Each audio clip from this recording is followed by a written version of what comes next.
आपकी गवर्नमेंट है, आप लोग पहले इलेक्शन में जाना चाहते थे, फिर आप लोगों ने इलेक्शन में ना जाने का फैसला किया। आप कहते रहे कि इलेक्शन कराएंगे, इलेक्शन नहीं हो रहे हैं। कोई भी गवर्नमेंट 11-12 जब इत्तेहादी बैठे हों साथ, कोई भी किसी बैक के बगैर इतना बड़ा फैसला नहीं कर सकते हैं कि हम इलेक्शन में नहीं जा रहे हैं। यानी इसका मतलब है कि आपको कहीं ना कहीं से तो ग्रीन सिग्नल मिल रहा है कि आप ठीक है, कदम बढ़ाओ, हम तुम्हारे साथ हैं। बिस्मिल्लाहिर्रहमानिर्रहीम। परवा जो अभी बात हमारे मोहतरम यासीन आज़ाद साहब ने की, उस बात को मैं आगे बढ़ाता हूँ। उन्होंने फुल बेंच की बात की, फुल कोर्ट की बात की और उन्होंने 63A के बारे में बात की।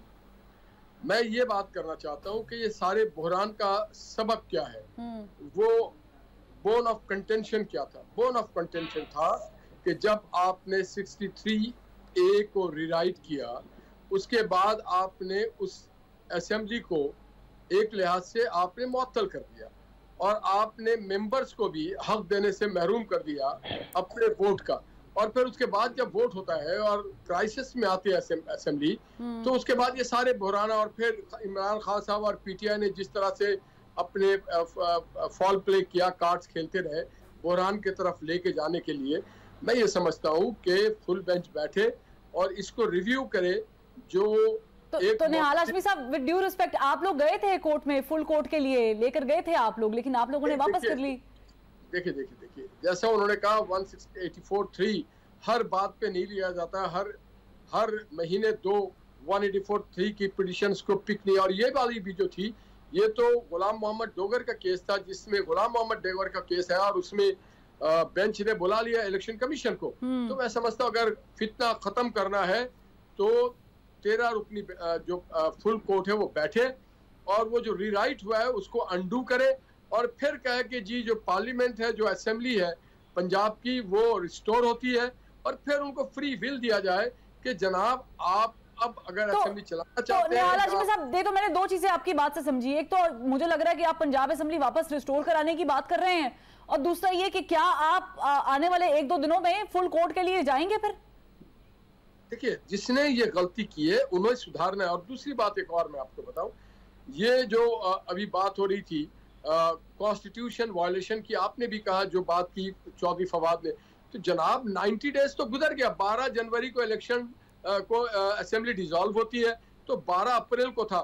जब 12 अप्रैल को था उस वक्त तक होती तो कोई बात थी कि जनाब इमरान खान साहब या दीगर लोग खामोश रहे या सुप्रीम कोर्ट खामोश रही या केपी। इनको 23 अप्रैल के इलेक्शन पे खामोशी रहे। वो उन्होंने ये एतराज नहीं किया कि 30 को क्यों कर रहे हैं आप, आपको 12 अप्रैल से पहले करना। वो 30 अप्रैल के इलेक्शन में कुछ नहीं बोले। सुप्रीम कोर्ट भी खामोश थी। तो सुप्रीम कोर्ट ने ये कहा ना कि आप बात कर लें।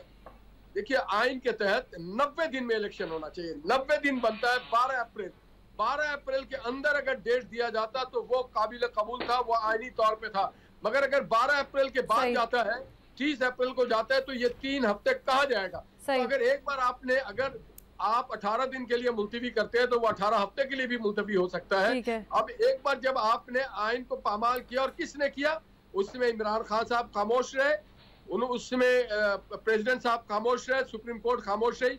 उनको कहना चाहिए था कि नहीं, आप 90 दिन के ही अंदर। यानी वो जो नून लीग का मौक़िफ़ है निहाल हाशमी साहब, जो नून लीग का और खास करके मरीम नवाज साहिबा का जो मौक़िफ़ है कि अभी भी जो अदलिया की एस्टैब्लिशमेंट है उसके घोड़े पर इमरान खान साहब सवार है, तो आप उसको सेकंड कर रहे हैं कि है इस तरह का मामला? ये मैं इसको 200% सेकंड कर रहा हूँ। वजह यह है कि आज तक पाकिस्तान में कॉन्स्टिट्यूशन को रीराइट नहीं किया गया। 63A को जब रीराइट किया जाता है तो फिर वाज़ेह हो जाता है कि बहरान की तरफ पाकिस्तान की सियासत को और पाकिस्तान के पार्लियामान को ढकेला गया।